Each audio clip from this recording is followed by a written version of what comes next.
Dirty Diaper Donnie Trump has had a tough couple of days in federal court. Yesterday, a U.S. appellate court found that the vast majority of Donald Trump's sweeping and worldwide tariffs are illegal, unconstitutional. Now, that's really not a surprise to normal folks. If you've read the Constitution, comprehend the Constitution, you would know that whole concept was legal. Now, Donald Trump either doesn't know or doesn't care, but what he's doing is improper. Now, he doesn't have to stop the tariffs as yet, but he's going to have to appeal it. If he doesn't appeal it, the tariffs will stop. But of course, this is Donald Trump, and he's going to appeal it to the Supreme Court. Now, even the Supreme Court can't fuck this up.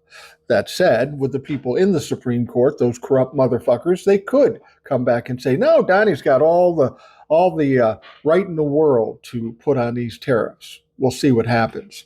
But I think the important thing here is Donald Trump suffered his biggest loss by being embarrassed. He said all these things about tariffs, and now this U.S. appellate court said, "Fuck you, you're wrong, you're stupid." So now he's got to deal with that. He's yelling and screaming about the fake judges and the rigged courts and all that stuff. He's whining and crying. And I think that's something we want to perpetuate.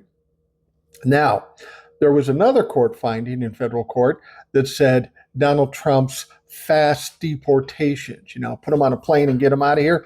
Yeah, he can't do that either.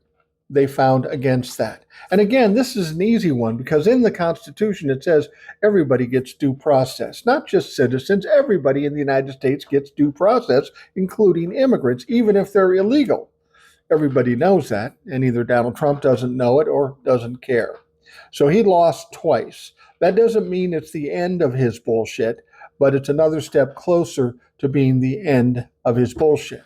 Now, even if it does go to the Supreme Court and they find against him, the question is, will he stop? And if he doesn't stop, what's going to be done about it?